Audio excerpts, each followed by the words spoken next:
其实关于这块地，我们也有一些想法，我们也做了一个策划书，你看一看。我们想有一个远大的目标，就是把这块地打造成我们士王地区唯一的具有国际化的现代化的集商业、娱乐、文化于一体的城市综合体。你这样我们就双赢了呀！司令员，您给这方案太好了。如果司令员脱下军装搞房地产的话，肯定是全省首屈一举啊！好了好了，不用催我了，这都没有用。你们看看能不能同意？行，就按司令员的意见，在原定800万的基础上再追加2000万，另外再补偿7500平米的房产。这个楼，我们的办公楼一定要盖得漂亮。那当然，士王军分区大楼一定要盖得漂亮，那是代表军分区的新形象。我说的这个漂亮，不是楼的外观盖得多漂亮，那没有用。一个办公楼有个3000平米就够了。但是要有一个现代化的指挥中心，剩下的4500平米，我打算跟市里边要下政策，在郊区置换一块地。你们要给我建一个能同时容纳500人吃住训练的现代化的集训基地。那每年我把我们的预备役召集起来训练一下，在技战术上在这个意志品质方面一定要保证强劲的战斗力，这样才能保证我们的预备役招吃起来来之能战，战之能胜。司令员，你这番话呢，让我深受教育。司令员只想的是国家，为的是战备。司令员，你放心，军分区办公楼，我们一定要建得大气现代。军分区的集训基地，我们更要建好。这样呢，为了国家和战备，也做出我们应有的贡献。好，司令员，您的意见，我们同意了。那你们要同意的话，我就上报省军区了。一旦批准，马上签字。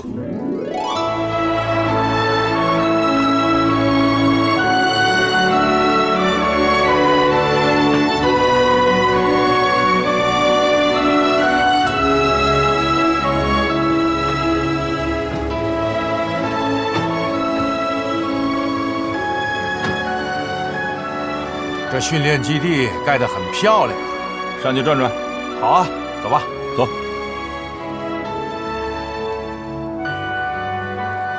我们这个基地能同时容纳500人吃住训练，档次不低啊。主任好，带首长去转一转吧。首长请。好。首长请。来，请看这儿。感激吧。好，这是宿舍。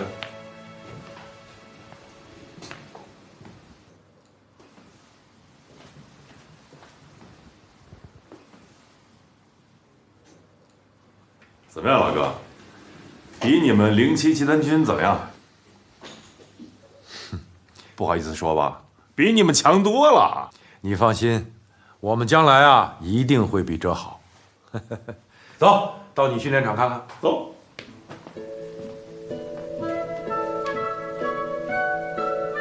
连长，你看这边是我们基地的食堂，条件不错，能同时容纳500人吃饭。好啊，那中午就在你们基地食堂吧，4菜1汤。好，没问题。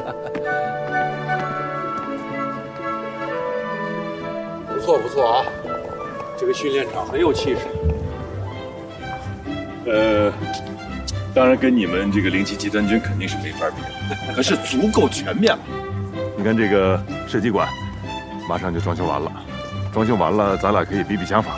当然以前我是打不过你的了。哦，这个操场呢，不训练的时候可以踢踢足球打打橄榄球什么的。这个射击馆的背面就是一个室外的射击场，都可以打3级炮。可以。这训练场很全面。哎，老唐，我如果给你2个小时时间，你能召集到多少人？300-500预备役应该不成问题。真的吗？当然。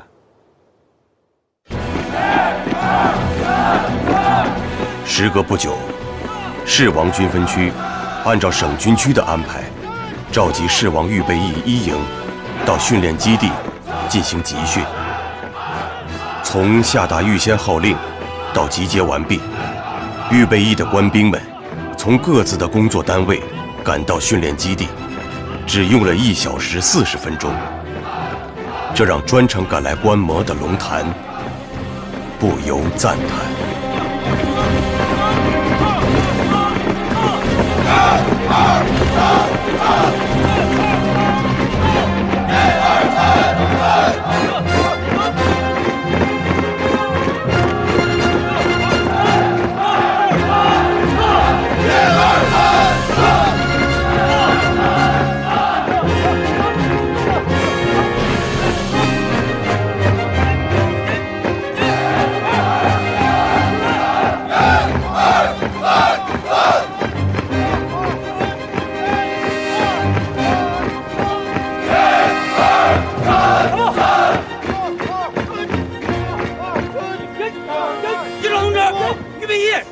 计划米应到100人内，10到100人内，陈指示连长高人员。老杨，是。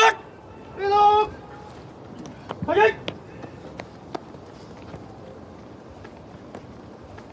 营长头子，预备役3连集合完毕，应到120人，10到120人，请得胜。连长胡林。老杨，是。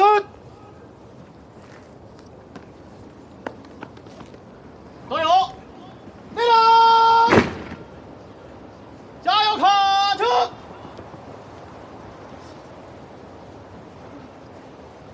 向前看，坐下，立正。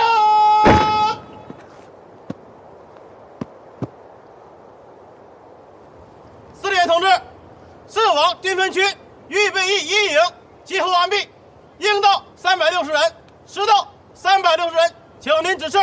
营长黄飞，稍息，走。哎呀！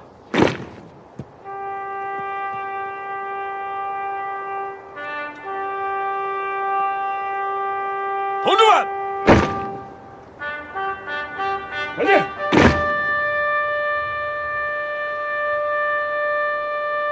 看着大家整齐的步伐，听着你们震天的呼声，我很受感动，说明我们这一段时间的训练卓有成效。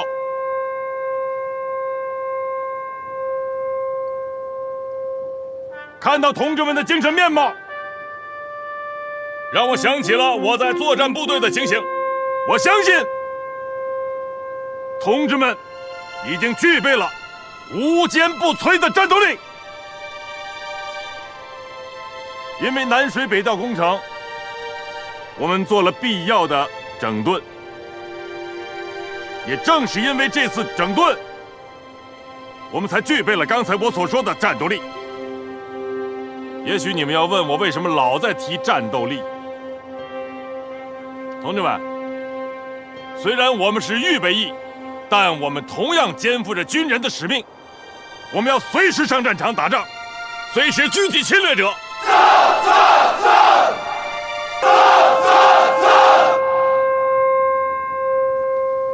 你又让我开了眼界啊！如果战争打起来，第一个要求补充的兵员，就是你们狮王的预备役。谢谢首长夸奖。哎，接下来有什么打算？接下来不是开始要征兵了吗？这个训练场的这个建设，我主抓的是硬件；征兵，我抓的就是软件，公开、公平、公正。我一定要保证零腐败。老弟啊，你是每时每刻都给自己压最重的担子，当然了，也是最光荣的任务。我必须要保证来之能战，战之能胜。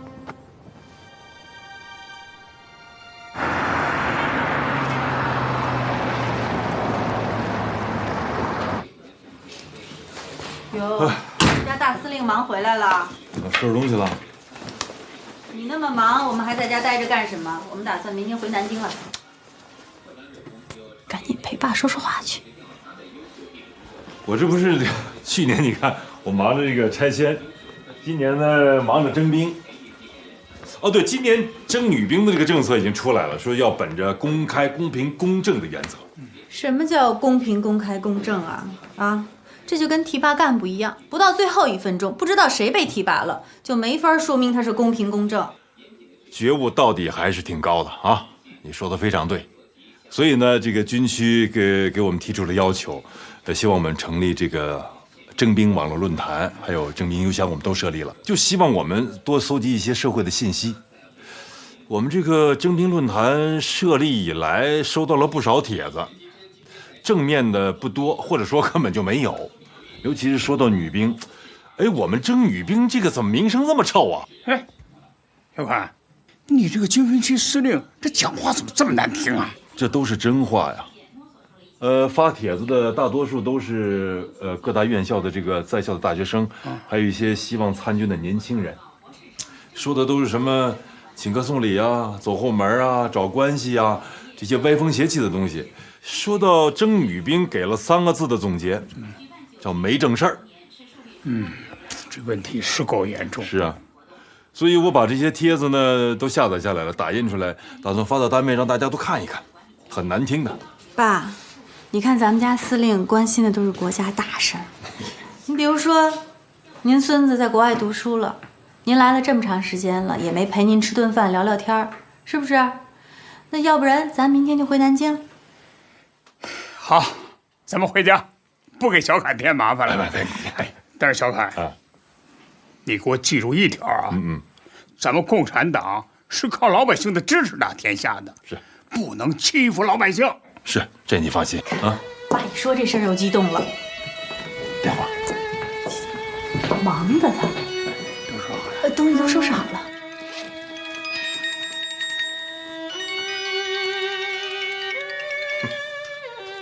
哎，刘月光，首长好，你不好好当你的参谋，给我打什么电话啊？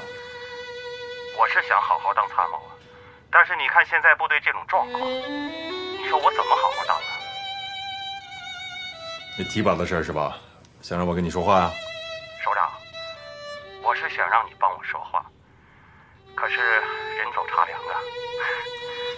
你那边情况怎么样啊？个人问题解决了没有？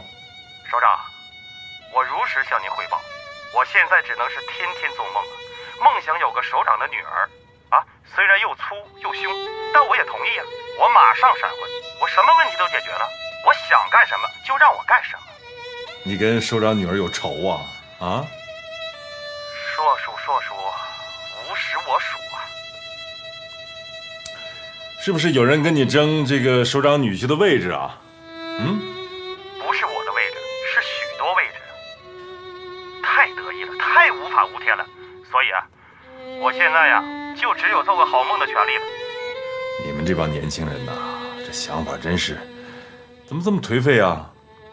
好了，首长，咱不说颓废的事儿了。哎，说首长的事儿吧。首长，这征兵的季节又到了，您离着正师级退休还有2年多一点的时间吧，你手中的大权要赶紧用了。司令员，我听说有的军分区的干部每年征兵都能捞一把。小光，你要说工作上有什么问题啊，家庭上有什么困难，我一定尽量去帮你。但你羡慕这些不正之风，不走正路走歪道，我可真骂你。首长，我觉得你还是生活在很多年前。首长，您还记得你那个老战友，当年侦察大队汪副大队长吗？啊，我记得他不是在另外一个军分区当参谋长吗？我一个同学在他手底下当参谋，说他现在可发达了，自己武装部名额也要收钱，底下的干部都骂死他，但也没办法呀，人家有参战经历，上面还以为他很行，他还老骂你，说你装样。他骂就骂吧。小光啊，我觉得做人要有底线，做一个军人更应该守住底线。不管他怎么做，他那是违法乱纪，将来一定会出事儿的。你记住那句话，不是不报，时候未到，记住了吗？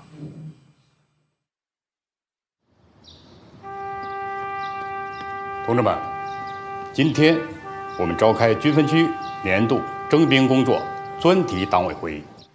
军分区司令员兼党委副书记唐侃同志说：“今天的党委会不但严肃，也别开生面。”下面请唐侃同志发言。同志们，09年我刚到这里，那一年的征兵工作呢，做得不够好。总结起来，有客观的原因，也有主观的原因，但主要是我们的工作做得不够细致，再加上我新的工作环境不太了解。那么，2010年，也就是今年的征兵工作，我打算做一些改变，把工作做得彻底一些，目的就是要改变我们士王军分区在士王地区老百姓心目中的形象。我们士王军分区在士王地区名声不好啊，老百姓的意见都很大呀。每到征兵季节，各种违规违纪现象层出不穷，花样繁多。有分配名额的，有明码标价的，有收受礼物和钱财的。那么说白了，就是说你没有钱没有关系，想当兵门儿都没有。这种现象非常丑陋，但非常普遍。是啊，司令员在今天党委会开篇就提出这个问题，说明这个问题非常严重。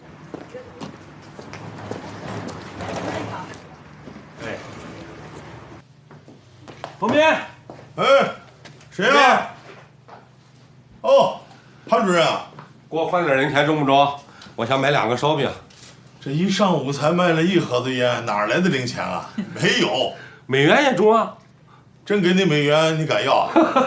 这样吧，你下午出去的时候，我看看有没有，行不行？行啊，干嘛呢？你看报纸呢。看啥新闻呢？哎，昨天晚上这中央新闻联播看了吧？我看了。今年女兵招收啊，要面向社会公开招收。哦，这是国家文件。今天的这不是《士王日报》也登出来了，你看。这还国家文件了？就你这水平，这叫公告。这公告不是文件啊！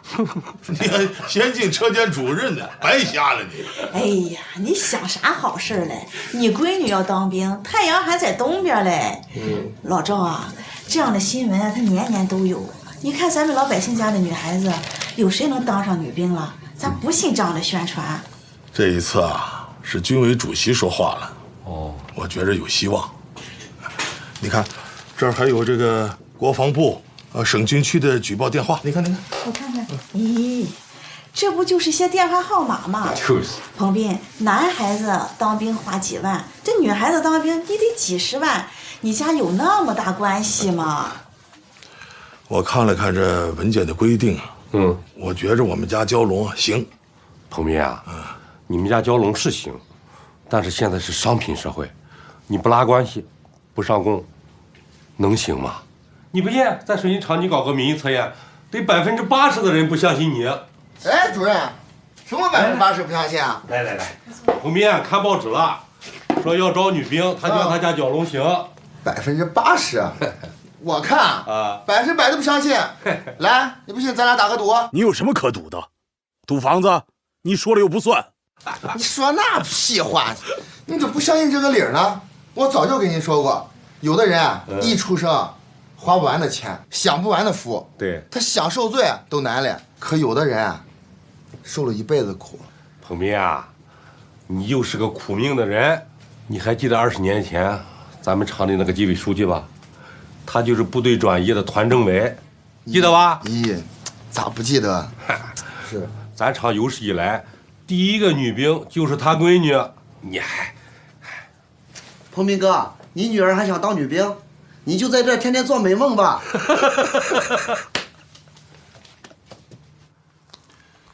那么今年这个兵怎么征呢？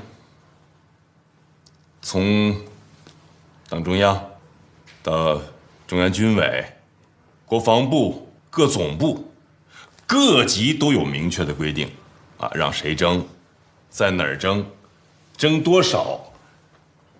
什么样的条件，其实都清清楚楚、明明白白。我有这么几点想法，我跟王政委也都沟通过了。第一，各级首长要求我们公开，那我们就公开。征兵嘛，也没有什么可隐瞒的，绝不允许私下里搞小动作，征兵关乎到我们国家的形象，往大了说，关系到我们国家的安危。这不是闹着玩的，绝不能让一个不合格的兵损害我们的钢铁长城。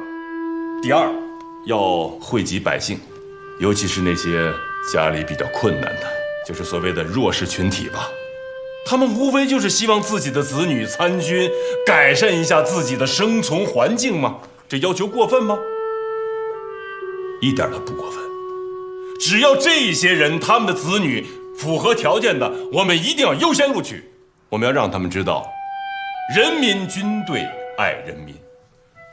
那么第三，我们要让社会，要让百姓清楚一点，共产党、解放军是心向人民的，心里装着人民的。我们是军人呐，我们不是土匪，吃拿卡要绝不允许。我们要让他们看到我们是如何把工作做好的，我们要让他们看到我们是把人民的利益高高的举过头顶的，不愧对民心，不愧对百姓。第四，我们要把征兵这个平台发挥到极致，要征好兵。什么算是好兵？我认为在21世纪的今天，有文化的、高学历的、有发展后劲儿的、有培养前途的，这就是好兵。有多少我们就要动员多少，我们不能只是为了征兵而征兵啊，同志们，对吧？我们要为世王将来的发展储备力量。为什么这么说？这些孩子们当兵走了，大部分是要回来的，是要回到自己的家乡，为自己的家乡做贡献的。所以我们就要围绕着征集高学历青年，确保兵员质量，打造世王兵品牌这样一个核心目标，打好这一仗。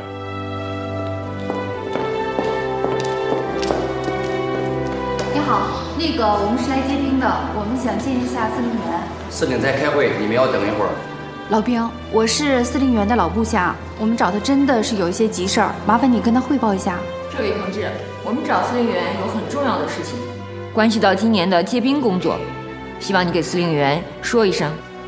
司令员同志对具体的政策办法做出了细化，对军烈属、特殊贡献人员、南水北调征迁户、特困弱势群体都做出了具体的要求。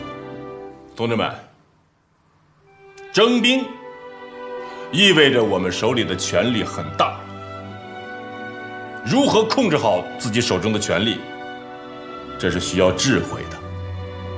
但是如何运用好自己手中的权力，为百姓多做事，这更需要智慧。司令的发言讲得很好啊，让我们都感受到了长期参加作战工作的同志很有眼光，想的是大事儿，想得很细。我们军分区的领导如果把征兵工作都做到这个样子，下面的人谁敢不做？我们要把唐侃同志今天的发言，把这种想象版用我们的实际行动变成现实版。同志，司令员，您的老部下范红来了，还有几个女军官说要见你，有重要的事情。带他们去我办公室，一会儿我到。是。同志们，今年的征兵工作，谁有什么想法？谁打头炮？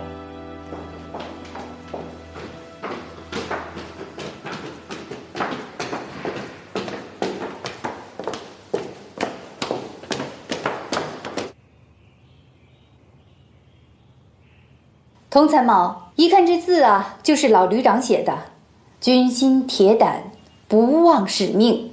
这个呀，就是老旅长自己的写照。这只是过去的写照，未必是现在。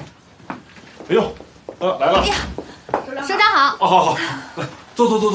娘，哎，首长好。进步很快嘛啊！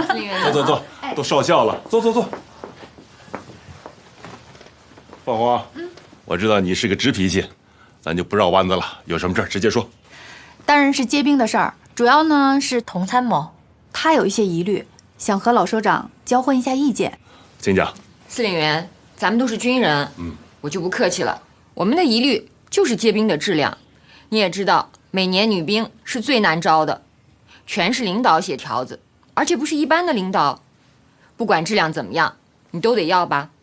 司令员，你也是从作战部队下来的，你该知道，兵的质量对咱部队太重要了。我们要的女兵不是用来摆样子的，那是要上军舰，而且是大军舰，随时准备战斗的。司令员，我们来的时候，首长有交代，今年接的兵必须个顶个合格，都得是好兵，不合格的，就算是到了部队，那也是要被退兵的。所以我们恳请司令员能帮助我们完成这项任务。说得特别好。其实你们的要求就是我们的目标，你们的任务同样也是我们的任务，对吧？我可以负责任的讲，今年我们军分区招的兵，个盯个的呱呱叫，有一个不合格的，你到军委去告我，撤我职。太好了！另外，我们还设立了高学历青年应征绿色通道，我们规定高学历的青年不受报名时间的限制，不受体检时间的限制，随时来随时报名，随时来随时体检。来，你的水。在同等条件下，再躺着，确保高学历青年入伍。你看你这一天坐立不安的。部队输送优质的兵员，为我们军队的现代化建设补充新鲜合格的血液。我今年大学刚毕业就来报名参军。哎，我报纸呢？啊，在那儿，你给我拿过来。眼镜。给你。主要是现在一个是眼科，一个是外科。眼科呢，一个是在视力。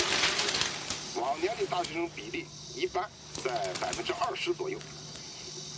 今年我们协调市委市政府出台了新的。给焦龙打电话。哎，你这点别给孩子打电话，他正上班呢。上海呀，学武术的老外特多，这老板呀，整天盯着他。你管老板干啥呀？咱不能失掉这次机会。好，进来用，谢谢。如月，给你透露个好消息。什么好消息啊？老板非常器重你，准备给你加薪喽。给我加薪？对啊。真的呀？所以你要好好干哦。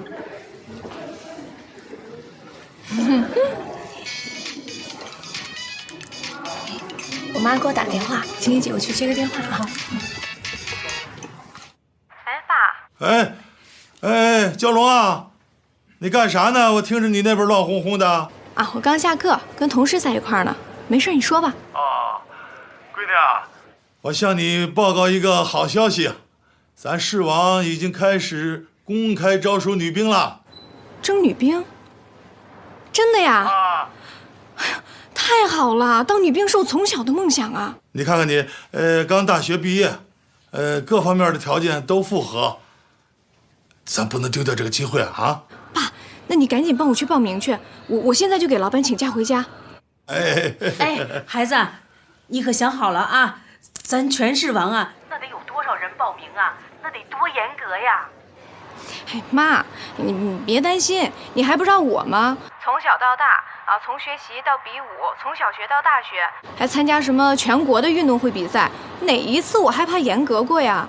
我就怕他不严格呢，越严格越能试出咱们的水平。哎，闺女啊，你请假的时候别说的太明了啊，咱留条后路，懂吗？嗯，你放心吧，他就是不给我工资，我也要回去。哎，这工资是次要的，能当上女兵，为国尽力，这是咱公民的义务。一句话，能成为对国家有用的人啊，这才是重要的啊！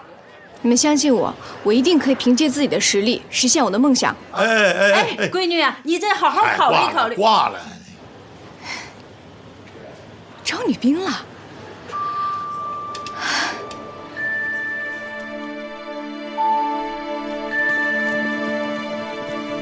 同志，今年我们要招多少人啊？这个年龄有要求呀，还有学历。我们这小女婿大人要给啥要求？来，大家安静一下。来，大家安静一下，过来。我跟大家说一下啊，咱们市王市啊，每年的征兵员额是2000多人，啊，不如一些比较大的地级市的名额多。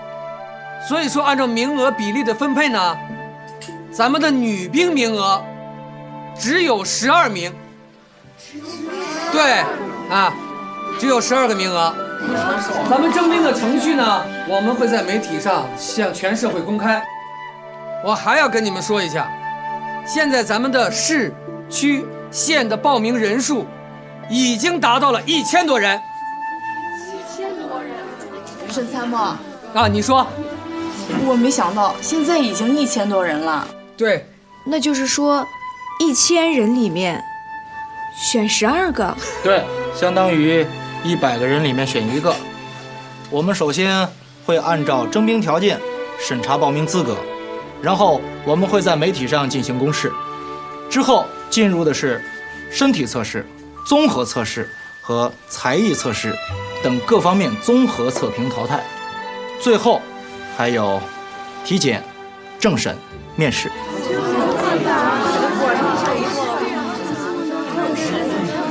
首长，啊，你说。首长，这也太难了吧？对呀，这也太难了。我知道你们的想法，难度是有，但是请大家相信，在公平公正的基础之上，机会对你们每个人都是均等的。所以同学们，有志想参军的，赶紧到你们户口所在地的武装部去报名。我们部队的大门对你们每个人都是敞开的，啊！首长，我还有一个问题要问一下。啊，王副书记。好啊，好啊，哎，你要了解征兵的一些政策非常好，但是你可以直接去动员科呀。啊，崔科长和沈参谋都在，他们会给你详细的解释，比我解释的清楚。啊。哎呀，王副书记，吃饭就不吃了啊！不，绝不是不给你这个面子，是我们军分区党委做出的决定，这谁也不能违反，我不能带头违反规定啊，对吧？啊，好啊，能理解。哎，好，哎，就这样啊，哎，再见，嗯。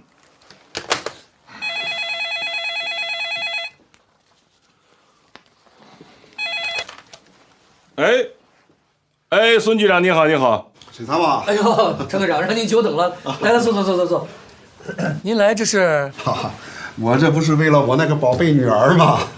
哦，你女儿也要当兵啊？啊，是啊。沈参谋，这个人家都说啊，这当兵不找人啊，肯定不行啊。这不花钱呢，就更不行。沈参谋，那个你不明说呢，也不要紧啊。你呢，给我指路。啊，看看找谁合适，啊，是找司令、政委，还是书记、市长？到底哪个级别说话能行？程队长，这句话今年我跟很多人都说过。今年咱们招兵啊，公开透明的力度非常的大，不是说你找找关系就能走人的。哎，这当兵不找人，能走得了吗？我觉得这只是你个人的想法，这可不是我一个人的想法啊，很多人都这样想，而且啊，很多人啊都做好了送这个的准备。程队长，您是交警队的领导，最好不要说这样的话。今年咱们的征兵公告呢，你也都看到了，请你相信我们。我是可以相信你们啊，那别人呢？这样，程队长，由于时间的关系呢，我不想再跟你解释了。您看，咱们后边还有等着的。这样，今年的征兵结果能够反映今年征兵工作的公正与否，好不好？那好吧，沈参谋，那我先回去。好啊，以后有事呢，我再来找你。哎，好的，不送啊。沈兵。刚才答复的不错。说实话，今年的征兵工作，说实话办实事，我自己都觉得腰杆硬气。干活吧。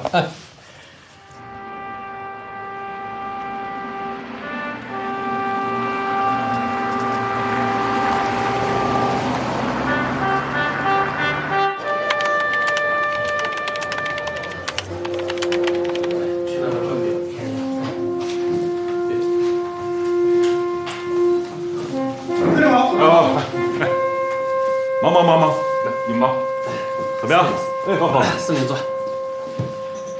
坐。司令喝水。好，怎么样啊你们？司令员，我们真没干违规的事儿啊。没干违规的事儿，你干嘛这么紧张啊？啊，你看这手指抖。首长，部长他不是紧张，大家都知道上面分区首长下基层搞突然调查，这突然来了，确实有点不适应。是啊，司令员，跟您说句实在话，在我们分区系统，1年有10个月，我们都得低头求人，就这2月我们能够高人一等，就是征兵这2个月，这不，您这一突然检查，我们有点不习惯。1年你们得有10个月低头做人，那只能说明你们在很多重大任务上的表现不怎么样，至少不称职，不自信嘛，才会紧张，对吗？人学坏很容易，你们在这个部门想捞钱其实也很容易。说白了，一个兵，你们200块钱，2000个兵多少钱？但是这个钱叫黑心钱，这叫搜刮民脂民膏，这么做你们就是恶人，对不对？对。所以如何运用好自己手里的权力，如何做才能将来想起来不后悔，这个很重要。那是，我们一定会用好手中的权力，绝不后悔。其实用好手中的权力也不难，按照规章制度做，按照要求去做，就不会出错。党政军各级领导有很多向我们推荐优质的兵员，这很好。但是决策层的领导绝不允许向任何私人关系打招呼，这才叫公平透明。你像我，其实有很多部队的领导啊，地方上常委以上的这种地方领导向我打招呼，那我回答很简单，感谢领导对我们征兵工作的支持，名字我记下来，啊，一切按照程序走，能入围的我们往下走，不能入围的，对不起，我也没办法，对不对？对，上面有领导顶着，我们下面就好办事。对，但是相应的工作量是增加了。那没办法呀，你只有这样才能堵住漏洞啊，对吧？不管是军队也好，地方也好，只要向我们推荐入伍的，必须要实名制，这样关系脉络你一查就清楚，只有这样才能维护我们征兵机关的形象和荣誉，对不对？对。哎，老程，你回来了啊？哎，怎么样了？不怎么样，咱和军分区啊不熟。哎，你没想办法把钱悄悄的送上，那不就熟了吗？人家有规定，不收。哎呦，规定，他往年不是也有规定吗？不是照样送吗？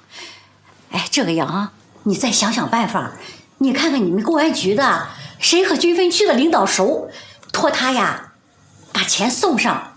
哎，你这样把钱一定要送足，咱闺女当兵啊就肯定没问题。哎呀，我早就打听过了，局长、政委啊都找过他们军分区，也没戏。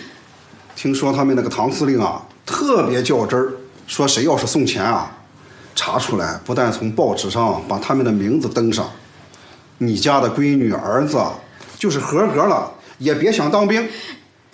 那怎么办呢？那咱闺女当兵，那就没戏了嘛。没戏就没戏，啊，我已经想好了。哎，孟非呢？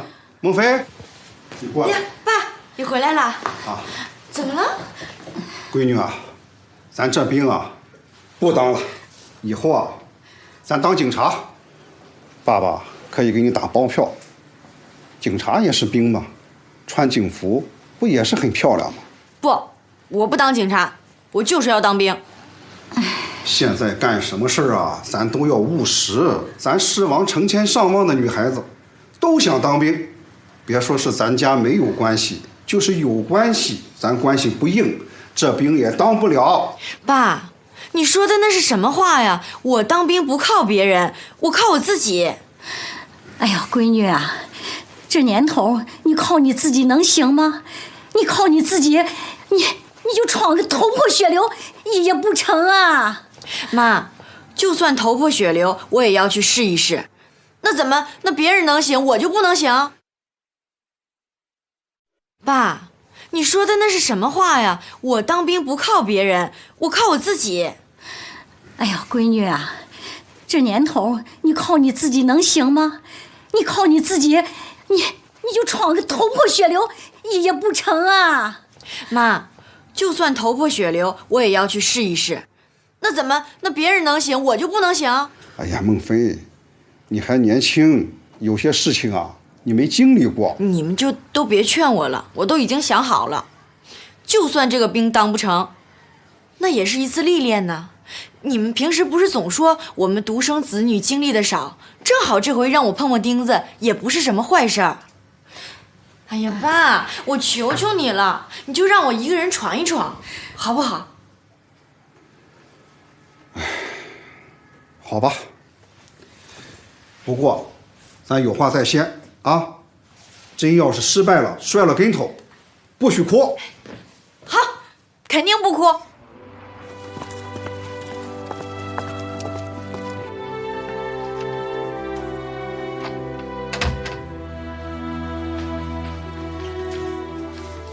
司令员，您看看，这些都是那些既想参军又面对种种困惑而担忧的大学生，还有就是困难家庭的子女和他的亲人给您写的信，有的是表达信心和希望，还有的是表达困难和寻求帮忙的。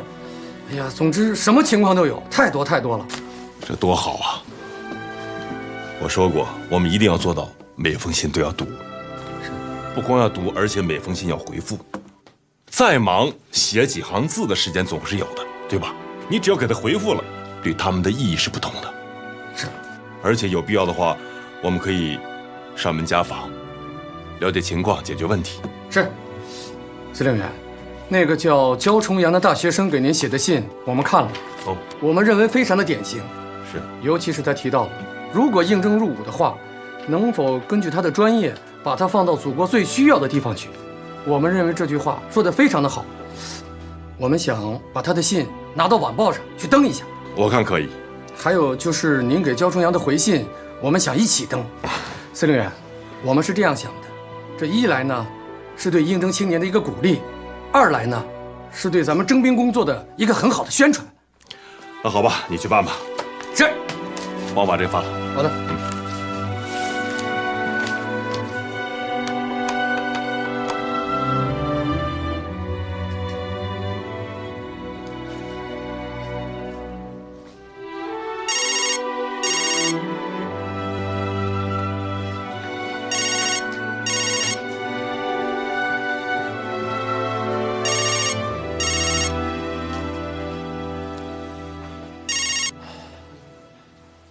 哎，老公啊，你几点回来啊？小燕，我估计今天晚上得忙到很晚，我又回不去了。那你吃饭了吗？啊，我吃了，吃着盒饭。哎呀，你胃不好，怎么能老吃盒饭呢？这样，我给你做碗热面送过去。小燕，你听我说啊，你可千万别过来。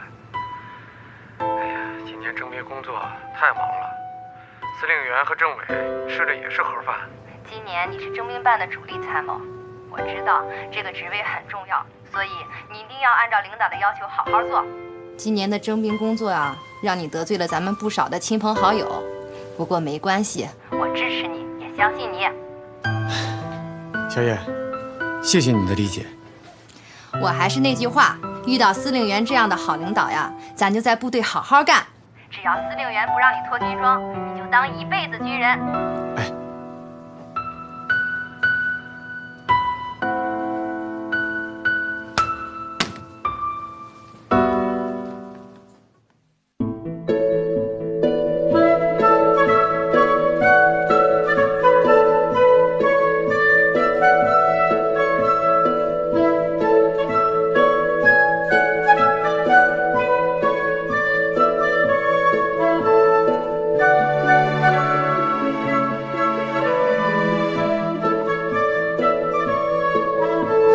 请让一让啊，谢谢。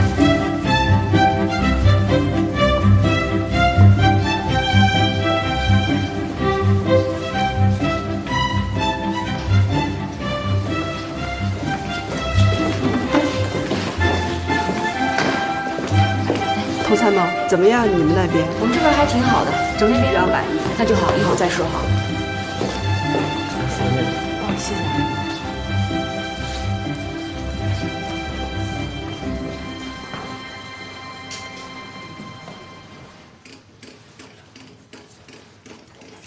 1.62米。来，孩子，稍微等一下啊。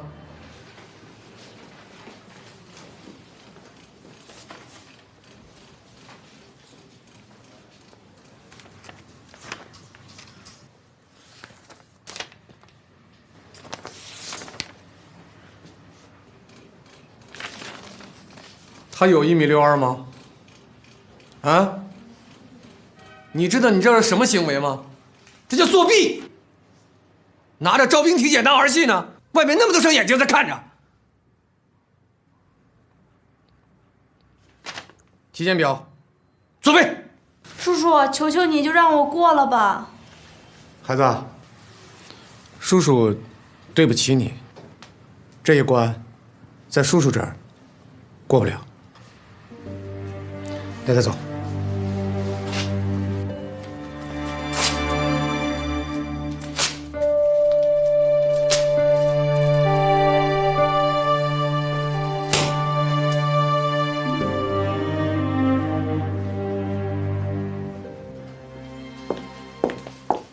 报告。进来。好，坐。好。范王。哎。你帮倒水啊，帮我照顾一下。哎，不用了，我们不喝。好，马上就好啊。范红啊，是不是又有什么重要的事情向我反映啊？主要是佟参谋呢，他想反映一些情况。好，我还有几个字啊。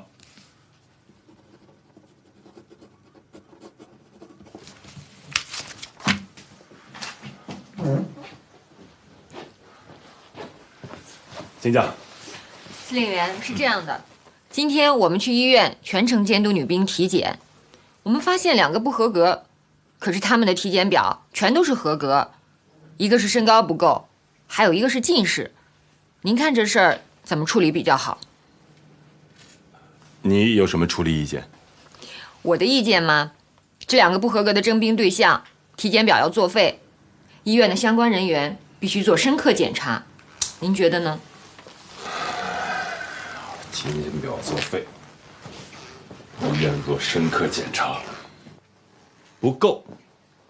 我再加上一条，凡是在这所医院体检的征兵对象，必须要重新体检。负责体检的相关责任人要在电台、电视台以及相关媒体向百姓道歉，不是向我们道歉。首长，这样波及面是不是有点太大了？不会。这是我们军分区的一个姿态，也是对所有参加征兵工作人员的一个警示，就是必须要严格的按照我们军分区党委的决定，公平、公开、公正，一定要按照征兵工作的要求做好征兵工作，绝对不能把一个不合格的兵送到部队，更不能产生退兵现象，一个都不行。如果发生这种现象，是对我们释放军分区乃至于释王市的羞辱。司令员，你说太好了。前几天也是在这个办公室，你当时跟我们说征兵，你说军分区保证给我们的兵都是呱呱叫的好兵，还说如果有一个不合格，可以把你告到军委去撤你的职。是，你的话的确给了我们希望，可是我承认当时我心里还是有一点疑虑的，因为说得好未必做得好。但是今天不一样，你真的让我由衷的敬佩，你不但说得好，做得更好。司令员，谢谢你。从蛟龙报名开始啊，咱们就有任务了啊！哎，班主任啊，看来这个帷幕啊是真的拉开了。淘汰了1000多名，我女儿那是一路过关斩将啊。对，从今天开始，咱市网初选入围的300多名女生，就进入综合测评淘汰。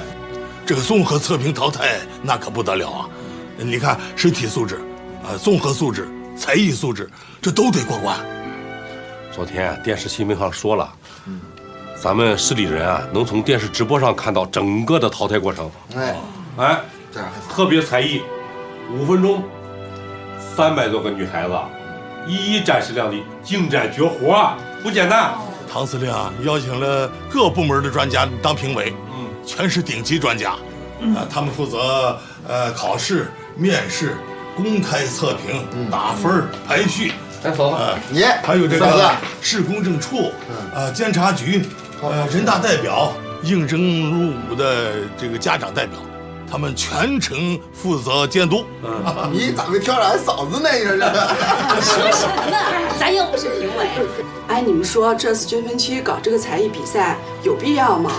有必要啊！我觉得没必要，咱们又不是来征文艺兵的，只要身体好、文化高，我觉得就可以了呀。啊，身体好、文化高就行了吗？对啊，那反应慢，他也不算是好兵啊。再说了，咱们的比赛比的就是反应，比的就是素质。我觉得范红说的对，就是很有必要。你们知道吗？美国的空军飞行员，他们从小都是玩电子游戏的，反应特别快。不，我跟你们说啊，这次我可听说了，军分区搞这个比赛，就是想把农村的孩子比下去。哎呀，你别听他们乱说。怎么的？农村孩子就一定才艺差吗？哎，你看过那个星光大道吗？有多少孩子都是从农村走出去的，最后一举成名。这倒也是。不过啊，我还是那句话，12个女兵，最后这个才艺比赛还是看能否公正呀。哎，我跟你们说啊，这次我听说啊，咱军分区的司令员、政委、参谋长3大巨头都到现场，我们一定要团结紧张，跃跃欲试啊！对，咦，你说啥嘞？又不是你参加比赛，这又喝大了吧？我先说好了啊，从蛟龙报名、面试、考试开始，大家能陪多远陪多远，到了考试现场都把眼睛给我瞪大了。谢谢大伙儿，谢谢大伙儿啊！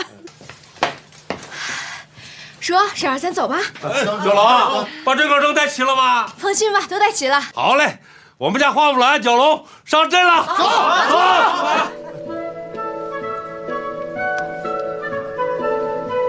下一个。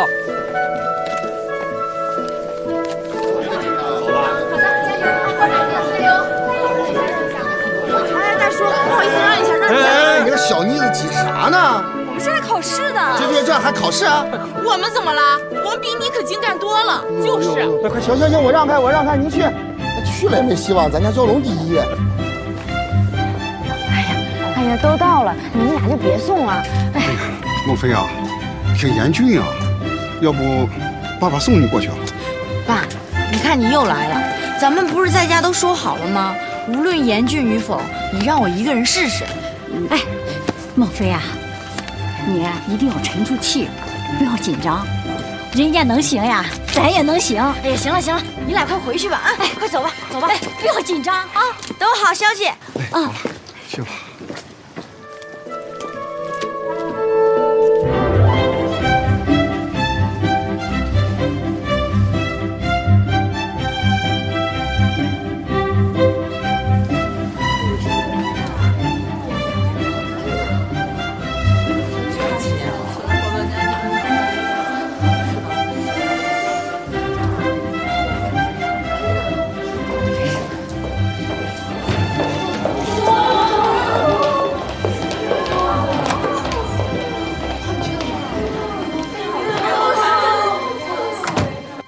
同志们，今天这个才艺展示啊，可以说是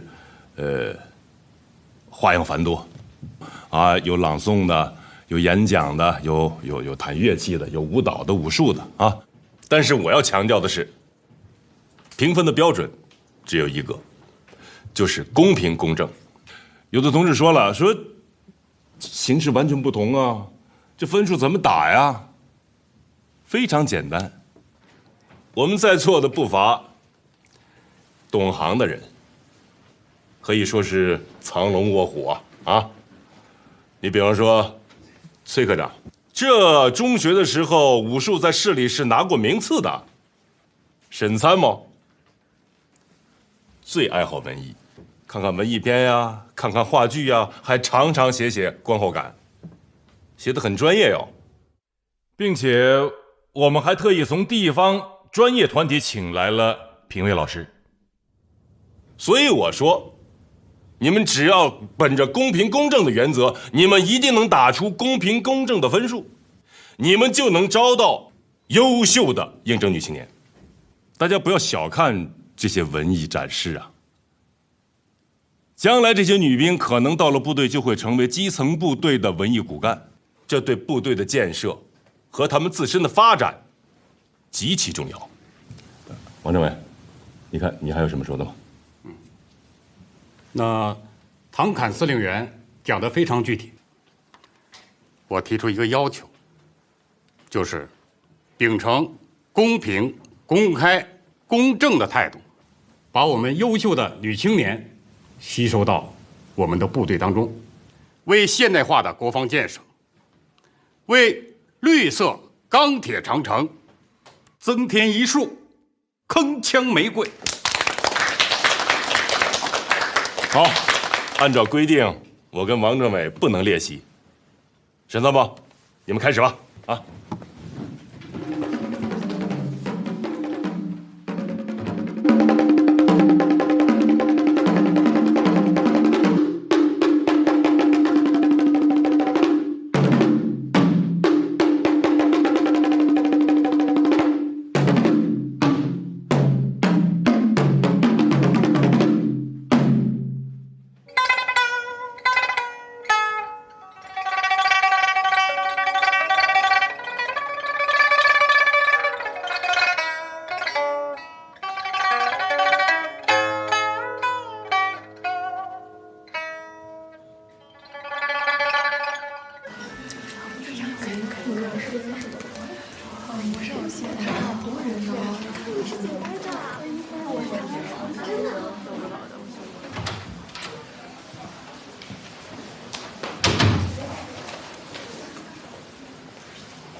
齐然，到。来。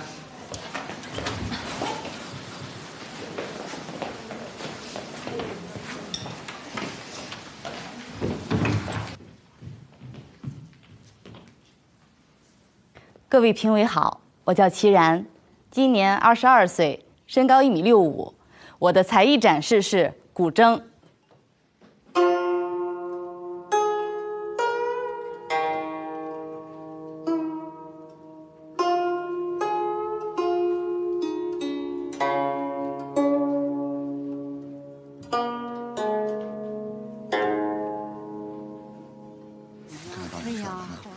哎，你急啥呢？往前踩脚了没看到？对不起，你对不起就完了。你说你往前挤啥？你在后边待着去呗。耶，这是你家的地方嘛。哎，大宝，算了，真是的。别吵了，少说一句，少说一句，少说一句。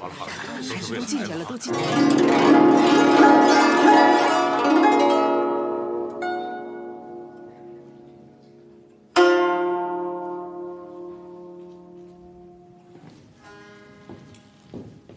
谢谢。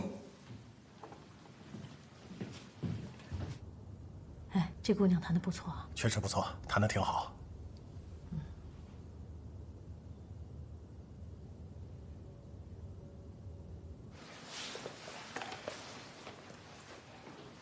黄晓林，我进来。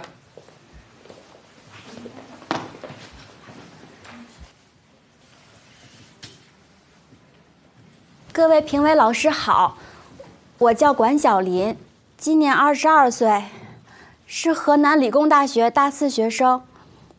我今天的表演是演讲，演讲题目我的梦想。我的父亲叫管大林，我的家在河南省驻马店市密阳县板桥镇水田村。我的父亲母亲，他们一辈子都生活在那里，从来都没有走出来过。我从来都没有想过，我会有机会成为一名女兵。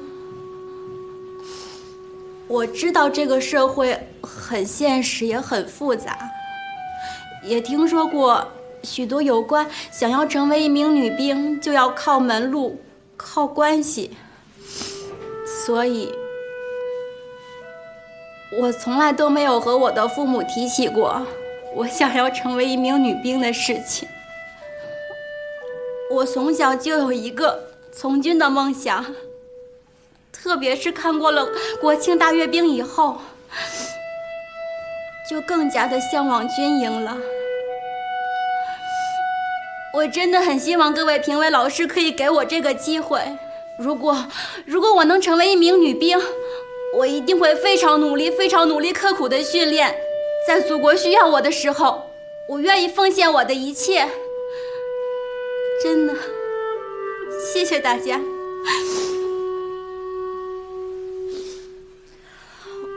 我的演讲结束了。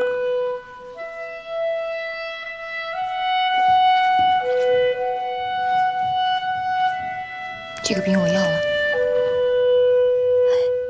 佟参谋，那个戚然你相中了，这个关晓玲你也相中了，好的你都相中了，那你说我们呢？这人家女孩有自己的选择嘛。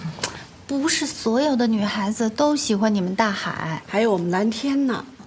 那我们陆军的迷彩呢，也是现在女孩子的最爱。程梦飞，到。进来。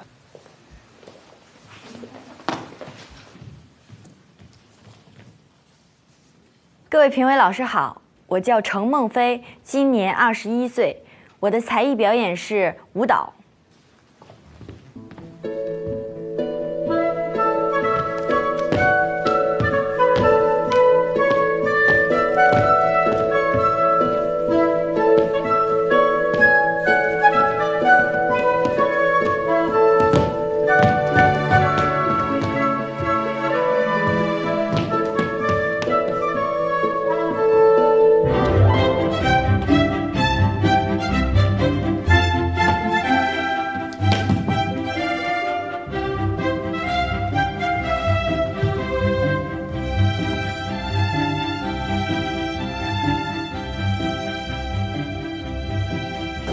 哎，老王，哎，没想到市网有这么好的女孩子。这孩子自身素质和各方面条件都是不错的。像这样的女孩子，打分肯定不低。虽然这个征女兵搞才艺比拼这个事儿啊，在社会上呢有点争议，但是从社会的公平、公正、公开这个意义上来讲，我觉得这个过程啊，肯定能经得住群众的检验。各位评委好，我是黄嫣然，今年19岁。我带给大家的才艺是一段 T 台秀。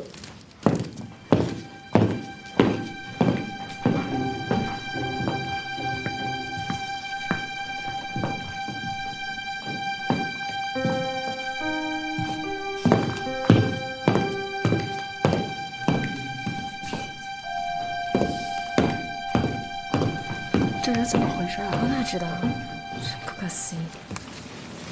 这孩子怎么那么不重视咱们这综合测试啊？我听说了，人家亲戚在北京什么哪个部委当领导，哎，家里关系很硬，以为入伍就这么定了，根本就没把公开测试当回事儿。昨天晚上家里的亲戚给咱们征兵办打电话，还说让咱们关照一下呢。他们以为今年征兵还跟以前一样啊，找找关系，走走门路就行了。趁早打消这念头，这关从我这儿就过不了，0分。哎，别扯了，下一个。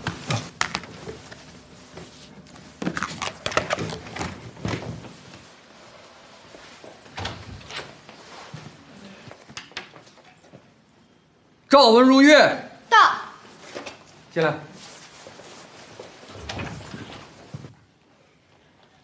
各位评委老师好，我叫赵文如月，今年22岁，毕业于北方中医大学。今天我带来的表演是武术。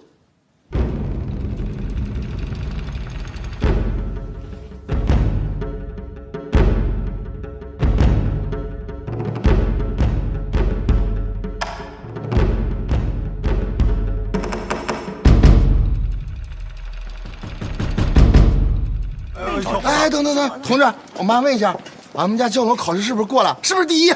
什么是蛟龙？我不知道。俺们家蛟龙大名叫赵文如月，他考得咋样？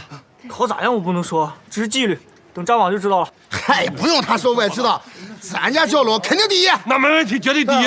哎呦，都是你们家第一，别人家的孩子还干嘛去？怎么什么都是你们家第一了？你往后看，我告诉你，绝对第一。就是啊。别跟这人计较，你过个嘴什么？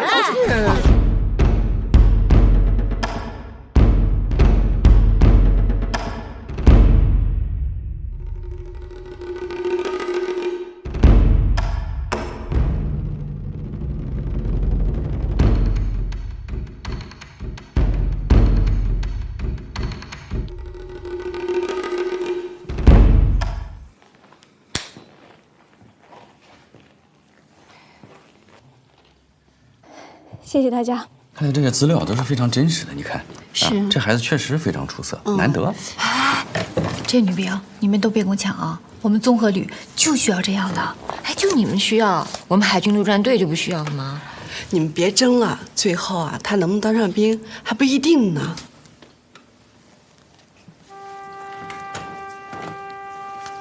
喂，焦重阳同学的信和司令员的回复上报纸了啊，效果不错嘛。这个焦重阳这封信登报之后啊，有很多情况类似的大学生纷纷给司令写信，还有上百名应征大学毕业生都向军分区首长表达了决心，要求啊根据自己的专业分配到祖国需要的地方去。司令把这些信啊批示给了我们征兵办，要求我们尽快落实，以满足这些大学生们的期望啊。好啊，一定要盯住落实。是。司令，走。刚刚矿大网络分队的同学们给我发来了信息，夸我了，说司令员您真棒。好啊，夸司令员就是夸我们这次的征兵工作啊。这样啊，有这么几个应征青年是需要我们特别关注的。你看这个叫杜金宝的，啊，大一小父母双亡，一直住在年迈的大伯家里边，啊，应征之前给我写了一封信，反映家里边的情况。还有一个叫李梦舟的，也是在应征之前给我写信反映家里的情况。这两个人我觉得比较典型啊，你看一下。这个李梦舟这个情况啊，我还了解一些。他这个父亲、爷爷都是重病瘫痪在床，是全靠这个身单力薄的母亲支撑这个家庭，还要负担他和他妹妹这个学费，他们家庭生活非常困难。我是这么考虑的啊，我们把这些信息呢都汇总一下，然后向市委的陈书记、孙市长还有相关领导汇报一下。好啊，司令员啊，我跟你一块儿去。好。孟州大妈，领导来看你了。这是咱市里的陈书记，这是咱军区的那个唐司令。你好。李梦舟是吧？啊，好。哎呀，你看我们家穷成这个样子，哎呀，有啥可看的呀？孩他爹一病就是好几年，一伸腿就走了。你说留下我这个女人能干什么呀？我现在连孩子的学费都交不起。不过，俺这孩儿是真好，在学校里哪次都是考前10名。这不前几天刚去乡里武装部报了名，他就是想当兵。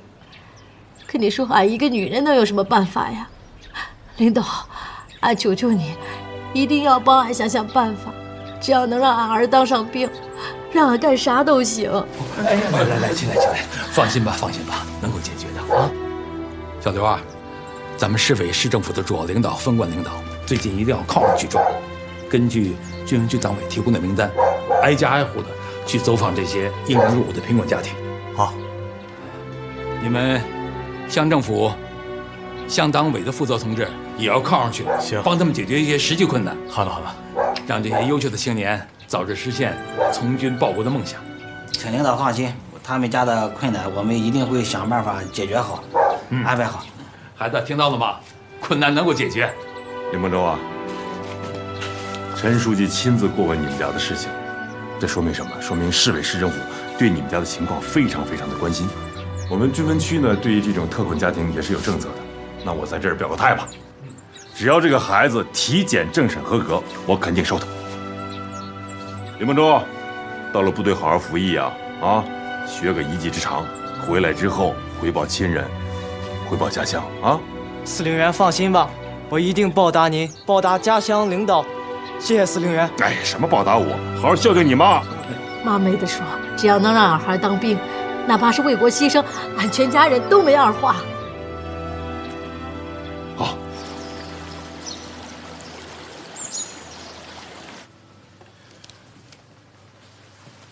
一会儿把这个全都录进来。是。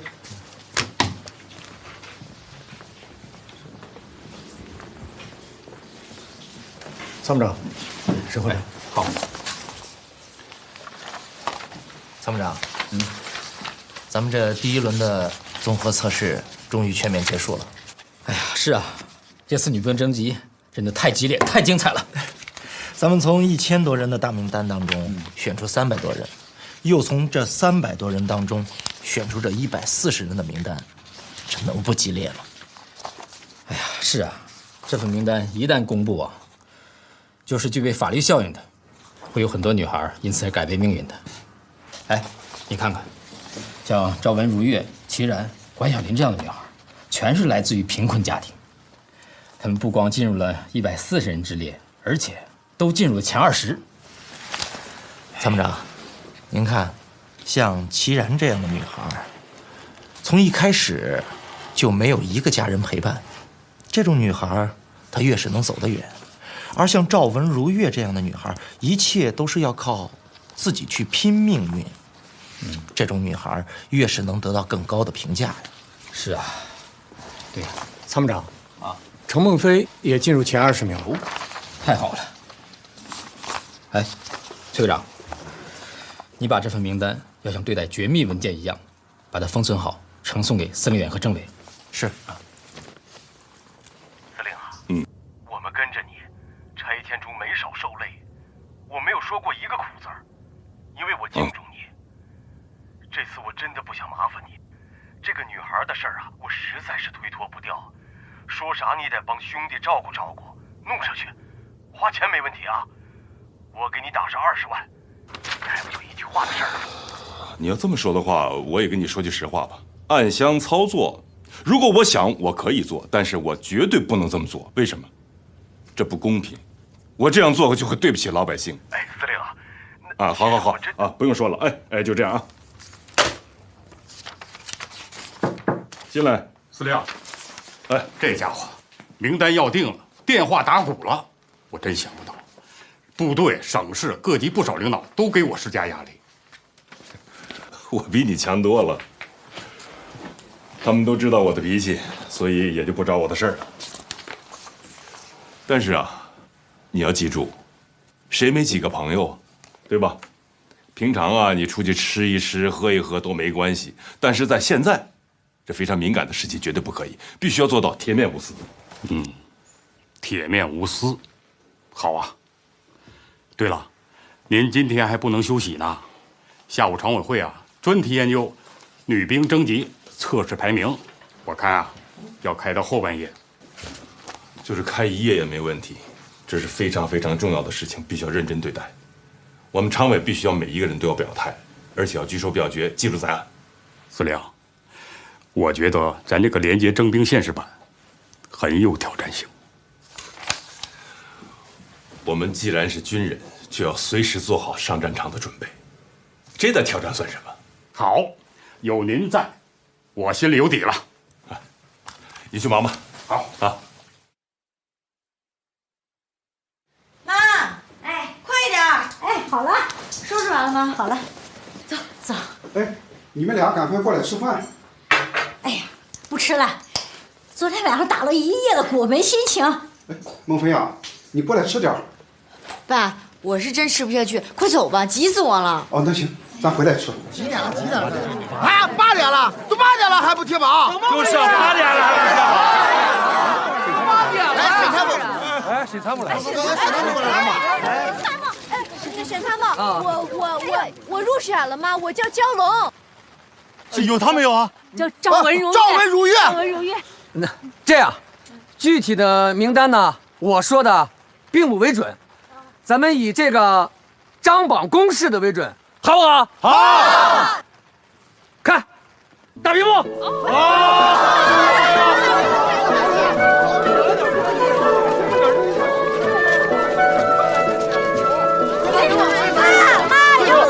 赵文如月。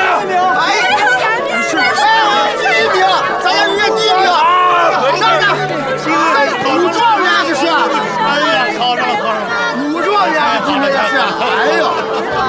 别说，你说孩子表现的也挺好啊，这次怎么没选上呢？就是啊，我跟你说啊，他妹在里边肯定有猫腻，赶紧上纪委告他们去。告他不也晚了吗？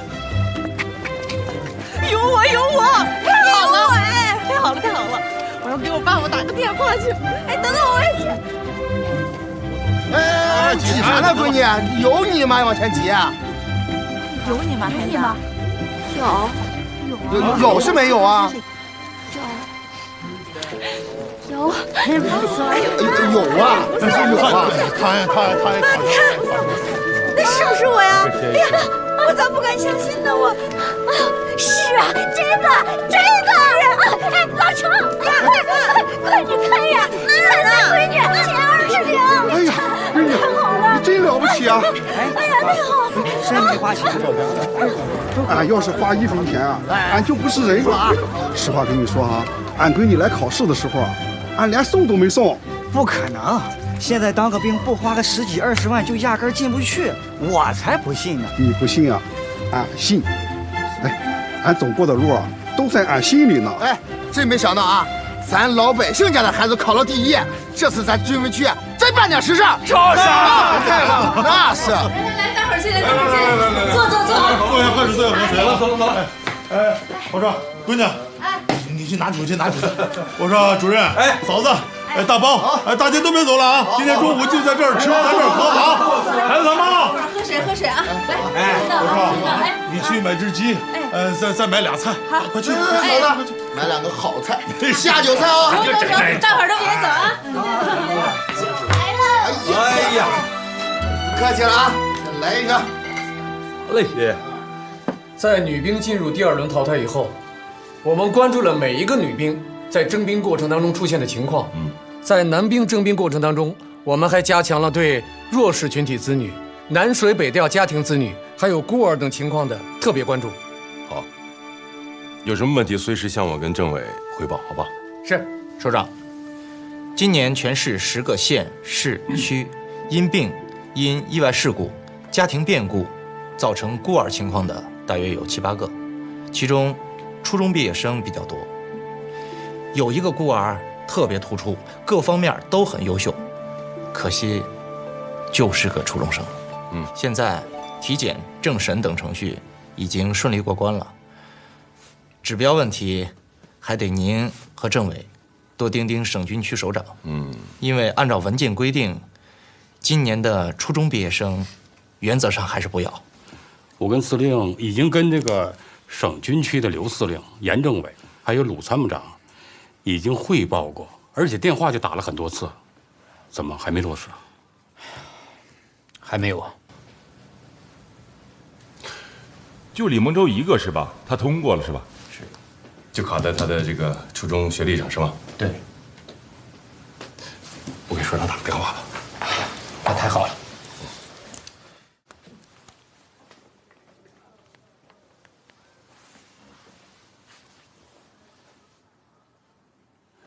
哎，首长你好，我是唐侃啊。有一件事情还得向你汇报和请示一下。今年的征兵政策呢，跟去年原则上是一样的，初中生我们是不招的，对吧？当然了，去年呢，我们还是有2个孤儿在首长的关心之下应征入伍了。今年这个问题其实还是存在的，有一个孤儿，条件特别好，但是是初中生，我想就不招可惜了。可这个事情如果我们不关心的话，这谁管呢？你看，首长，唐侃，你不用再说了，我明白，南水北调、弱势群体、困难子女、孤儿，省军区都有专门的安排。你们的要求啊，我和严政委都高度重视，放心吧。谢谢首长，谢谢。哎，主任，听说咱们家蛟龙考了个第1名，是真的吗？那是啊，蛟龙本来就是全市第1呀。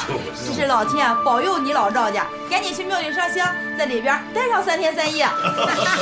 你得了吧你啊，封建迷信！你在庙里待1个礼拜，孩子都没考上重点。可不能封建迷信啊，听从指挥，凭自己的本事考。对，孩子，这中央都发话了，你一定要坚持到底啊！等，什么坚持到底啊？这榜出来了还不算呀？大包叔，你糊涂了吧？这是140人的大榜，这140个人呢，还要再进行面试、文化课考试，还有那个党团员什么政治条件筛选，然后再选择36个人。咋有36个人呢？而且还要按照严格的规定要求进行一轮一轮的淘汰。那你合格的就上去，不合格的就下来啊。然后在36个人里面选择12个女孩成为最后的入伍女兵。你看当个女兵这么复杂呢？所以这个就是公平竞争啊。对。司令，2个月前您批示的那个被骗子骗了的陈群芳，最近又来了一封信，情况比较复杂。不，我知道，这不都批示过了吗？是解决没有？您和政委都有批示，我们一直不敢忽视。这个问题一定要查到底，啊，我们不能不管。是，我们一直在加紧办。这样，马上把陈群芳这个事情列入重点名单关注啊，让那个征兵办查一下。如果这个孩子符合条件，费多大劲，我们把他送走。